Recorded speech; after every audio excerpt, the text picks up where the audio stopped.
प्यारे बच्चों, chemical chemistry classes में आपका स्वागत है। देखिए, आज हम लोग 11th का जो बोले थे some basic concepts of chemistry 11th के फर्स्ट यूनिट का सॉल्यूशंस करते हैं, इंपॉर्टेंट क्वेश्चंस का। ठीक है, देखिए क्या क्या सॉल्यूशंस में होगा। तो पहला टॉपिक इसका हमारे पास था मोलर मास, मोलर द्रव्यमान, यानी इसको हिंदी में लिखते हैं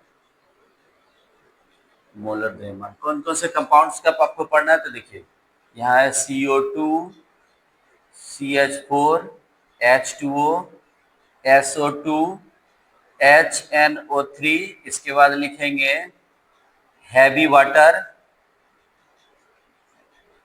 जिसको हम लोग बोलते हैं D2O, इसके बाद है बेंजीन C6H6, इसके बाद है C2H2, NaCl और इसके बाद आता है NH3 मतलब अमोनिया।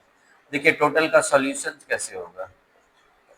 आप इसके मोलर मास में देखिए, कार्बन का होता है 12, ऑक्सीजन का होता है 16 × 2। टोटल को यदि आप सॉल्व करते हैं तो ये हो जाएगा 44 यूनिट्स। इसका आ जाएगा 12 और 1:4, तो कितना हो जाएगा टोटल 16। इसका आ जाएगा 1:2 और +16, तो हो जाएगा 18 वाटर मॉलिक्यूल्स का होता है 32 और हो जाएगा 16 × 2 यानी कितना है 64। इसको देखिए, हाइड्रोजन का 1, नाइट्रोजन का 14 और ऑक्सीजन का 16 × 3, टोटल सॉल्व करिएगा तो ये हो जाएगा 63। ओके, D2O में देखिए नाइट्रोडियम का 2 × 2 और प्लस ये 16 इक्वल टू कितना हो जाएगा 20।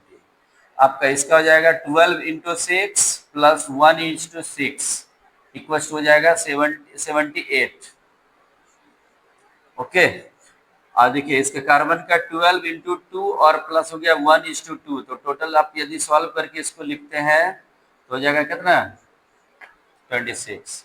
Na का हो गया आपका 23 और इसका हो जाएगा 35.5, सॉल्व करिएगा 58.5।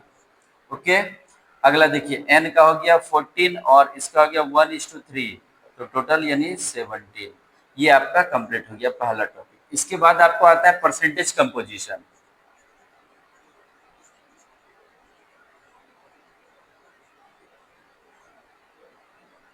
परसेंटेज कंपोजिशन में देखिए हमको पढ़ना है CH4 का।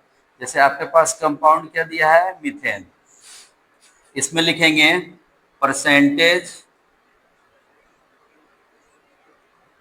कंपोजिशन ऑफ C और परसेंटेज कंपोजिशन ऑफ H। देखिए तो कार्बन का निकालना है तो यहाँ लिखेंगे 12/16 × 100%। 12 देखिए क्यों, कार्बन का वैल्यू क्या होता है 12 और टोटल कंपाउंड का क्या मोलर मास रख दिए × 100। इसमें देखिए 1:4/16 × 100%। इसको आप सॉल्व करिएगा तो होगा आपका इतना /16, ये हो जाएगा आपका 4/16 × 100%। आप इसको सॉल्व करिए 4, तो इसकी हो जाएगा 25% और ये हो जाएगा आपका 75%। ओके, तो देखिए इस दोनों को ऐड करिएगा तो 100% है, इसका मतलब हम लोग जो सॉल्व कर रहे हैं वो सही है। ठीक है, अगला हम लोग टॉपिक इसमें लिखेंगे इंपिरिकल फार्मूला।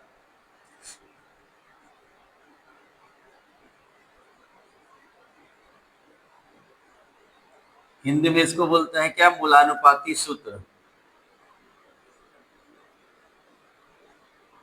ठीक है, इसको बोलते हैं प्रतिशत संगठन।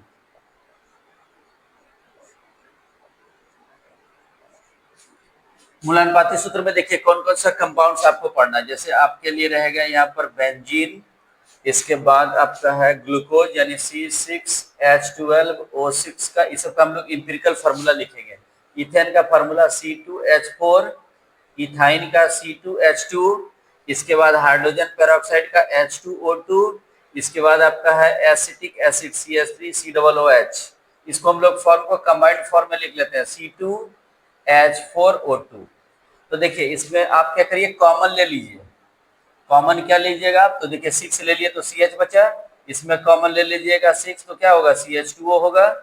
यहाँ पर 2 ले लेते हैं तो क्या होगा CH2 होगा, इसमें 2 कॉमन हो गया तो CH, इसमें ले लिए 2 कॉमन तो HO और इसमें 2 कॉमन हो गया, मतलब सेम अंक को आप कॉमन बाहर कर दीजिए। ठीक है, ये हमारा हो गया CH2O।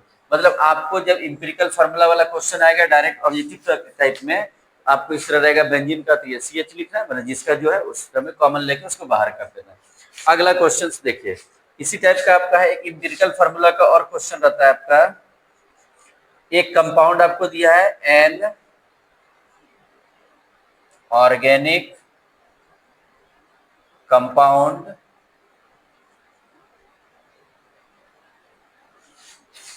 containing C equals to 40%, H equals to 6.67%, and O equals to 53.33%. Then calculate empirical formula of compound. Bracket में आपको दिया है एटॉमिक मास सी का 12, एच का 1 और ओ का 16। देखिए इस टाइप का क्वेश्चंस का सॉल्यूशन कैसे करते हैं। इसके लिए आपको लिखना एलिमेंट्स हो गया, परसेंटेज वैल्यू, एटॉमिक मास, इसके बाद लेंगे मोल्स, नंबर ऑफ मोल्स, इसके बाद लेंगे मोल्स रेशियो, इसके बाद लेंगे सिंपलेस्ट रेशियो। ओके, देखिए कार्बन हाइड्रोजन ऑक्सीजन है, ठीक है। देखिए इसके मान को हम लोग कैसे लिखा जाता है, ठीक है। हमारे पास देखिए कितना दिया है 40%, 6.67% और 53.33%। ओके, इसका मान देखिए 12, 1 और 16 है ना। ये दोनों को डिवाइड करिए, नंबर ऑफ मोल्स का वैल्यू निकल जाएगा। इसके बाद है 6.67 बाय 1, ये हो जाएगा 53.33 बाय 16।